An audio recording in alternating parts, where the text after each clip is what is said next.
This is ESBR Boxing. Delighted to be joined as always by Elliot Grigg, and this video was centered around the rematch between Zhilei Zhang. Of course, September 23rd, Wembley Arena.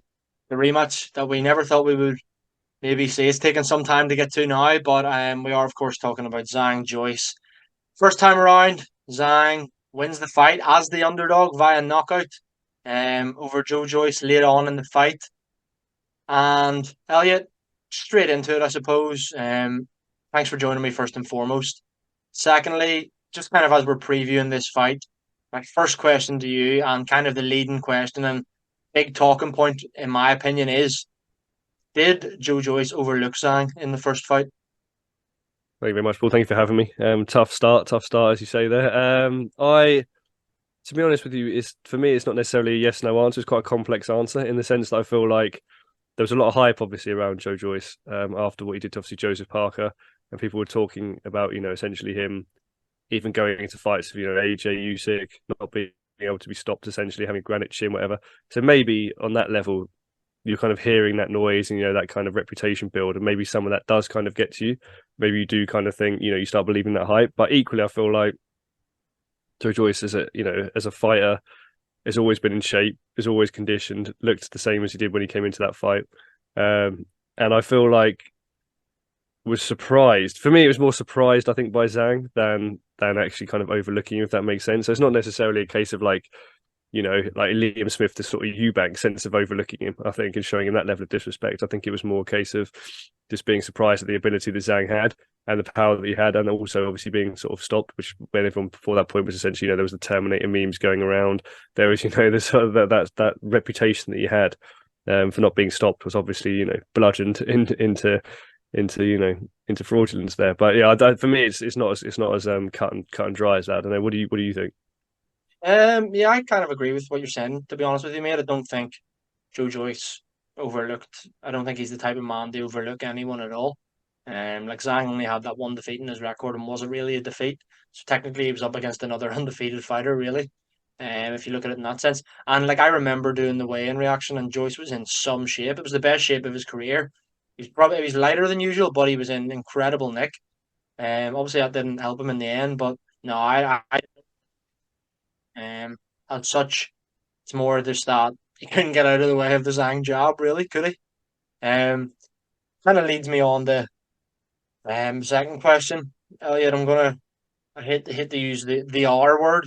I know certain members of ESBR do like to potentially throw the R word the R word about willy nilly, but no, obviously Joyce lost the first fight to Zhang. Joyce is, he's well into his 30s as well. He's young in terms of, obviously he turned over pretty late, but he's not young in terms of miles on the clock, I suppose.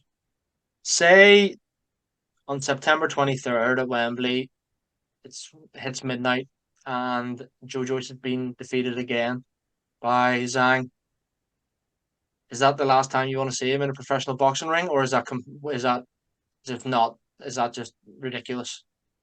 I think for me personally, like I know what you mean, it's somewhat contagious around ESPL for people to call for retirements when someone loses. But I feel not in this case for me. No, I feel like Joe Joyce.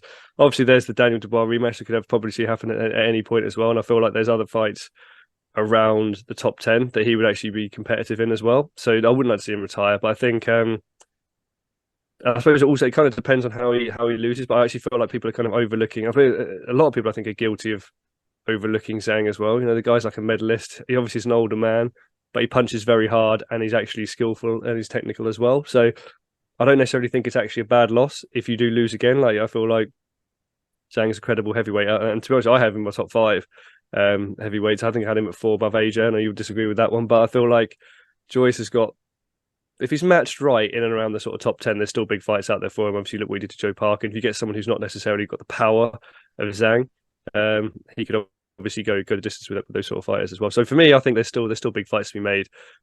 Should he lose? I don't know. Are you going R? Are you going R rated, or are you in agreement?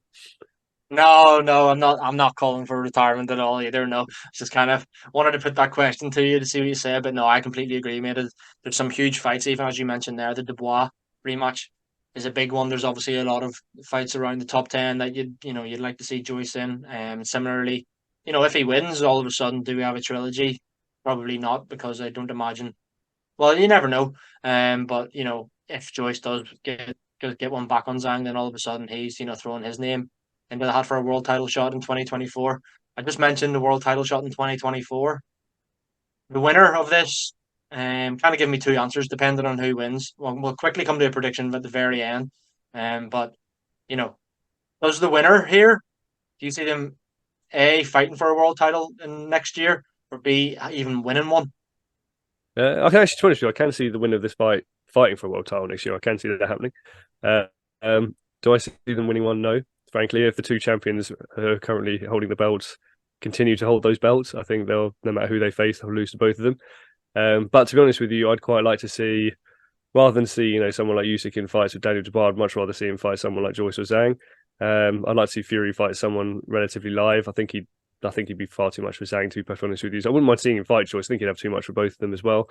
But I think they will fight for a world title, but I don't see either of them winning a world title. Put it that way, if Yeah, the champions are. 100%. You've basically just given my complete answer there. I can't really add much more to that, really. I think that the winner definitely deserves, especially if it's Zhang and he's beaten Joyce twice, because Joyce was being talked about as one of an avoided man, and Fury was saying he's would be his toughest fight and all. So yeah, I think the winner definitely deserves a world title shot. I don't know what the situation is with the different governing bodies, but I'm sure they're both big names. And once Usyk's just got his WBA mandatory and Dubois out of the way, Fury's fighting in Ghana, obviously, whether he has a mandatory call after this or after that, I don't know. But yeah, I can see definitely the winner, having an assault on world honors next year. And obviously, we're just previewing this fight, but I can't let you away without giving me a Yeah. quick prediction in 20 seconds or less. Tell me what's going to happen on September 23rd in the Zhang Joyce rematch.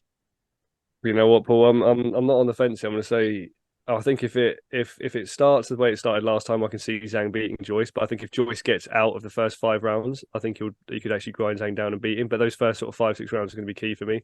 So that's not saying it could go either way. Obviously it can, but I think if those first six, it's going to be Zhang. If it goes longer, it'll be Joyce.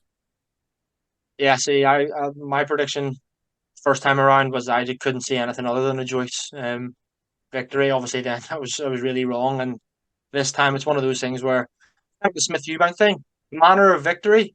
You're like, well, surely Smith couldn't lose now, and then he obviously got well beaten. At this, I'm like, well, surely Zhang can't lose given how the first fight went. But I'm actually edging towards Joe Joyce to get revenge here, and right the wrongs of the first fight. How he does that, I'm not so sure. Maybe a late stoppage I could see as well. But yeah, an intriguing fight and one I'm looking forward to.